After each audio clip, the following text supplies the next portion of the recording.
I'm going to be really honest with you, especially as we're coming up into a new year, right?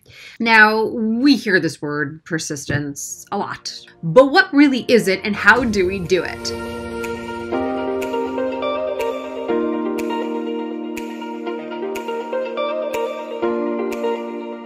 Hey there, Jodie Bentley here, actor, producer, and career coach.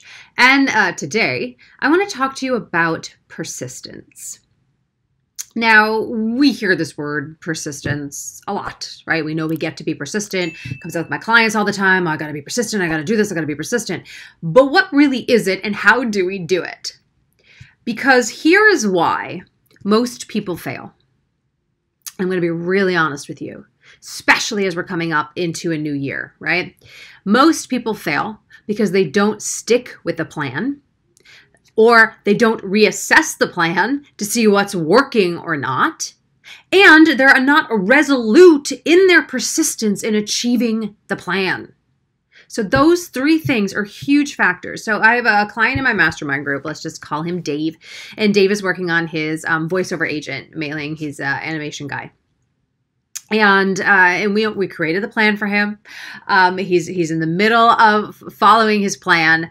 And then he started wavering in the plan, and right, and second guessing things and doubting and not wanting to complete the campaign. And certain things were coming up around this.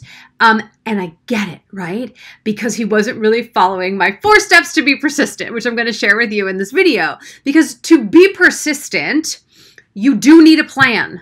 Number one, you need a plan that works, okay? And that is why I have so many actors in my Actors Think Tank. Why? Because I have my branding system and plan. I have my headshot prep plan. I have my agent and manager plan, my networking plan, financial plans. All the plans I've used in my 13 years of being a career coach are in there. So to be persistent, you need a plan. You just can't float by or be at the whim of the industry. To be persistent and committed to your vision.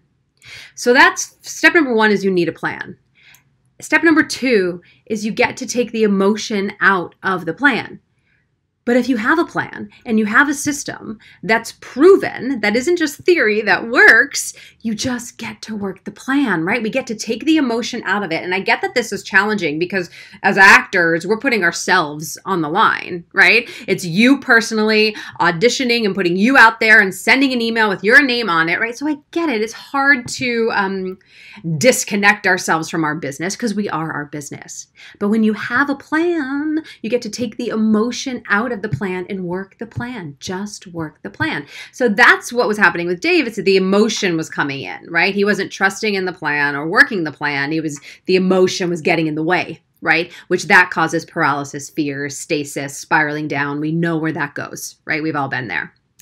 And the third thing really to be persistent is to be aware, be flexible, and adaptable. So look, it's not about creating a plan and going, this is my plan, I'm putting my blinders on, I'm doing this plan, I don't care what's happening in the world or with anybody, I'm just doing this plan. That's not going to work either because you're actually like strangling the plan, right? Because there is no breathing room, there is no adaptability, there is no flexibility within that. And we need to have awareness of what's occurring in our industry and in our world as we are functioning and pursuing our plan, right? So you also get to be aware and flexible and adaptable to reassess the plan and see where it might need to adjust, right? So that's super important, this is step 3. And then the final thing to actually be persistent is to commit to the freaking plan. And I know that sounds like, well, duh, Jodie, of course I get to commit. But I mean really commit. I mean deeply commit to yourself, to your vision, to your goal, to your dreams. Not just, okay, I'm going to do this thing and we'll see what happens. Because that's not fully committing. But to be resolute in your persistence, and I'm going to use that word again, resolute in your persistence, you get to be committed. So 1, you need a freaking plan. And if you don't have one, you get to get one. Number 2, you got to take the emotion out of the plan. And I know that that's challenging, but you got to get to disconnect yourself from the emotion of the plan and work the plan. Again, you got to be 3, be aware and be flexible and be adaptable and reassess the plan. And 4, you got to commit. And then it's just rinse, wash, repeat. Nope, wash, rinse, repeat. Got it backwards. You know what I mean. So that's really the way to be persistent and to achieve success that I know that you want. Not just stick your foot in it and dabble in it and hope and pray that it's all going to work out, but to really fully commit. Because guess what? Plans are always adapting. They're always adapting and changing, right? You're just going to keep going towards that vision and adapt and change and adapt and change. And be resolute in your persistence. All right, that's all I wanted to say today. So be persistent. Get yourself a freaking plan. Let me know how you feel about this video in the comments below. Post let me how you feel about your own plan and your own persistence, because we're all on this journey together. All right, I'll see you soon. Bye.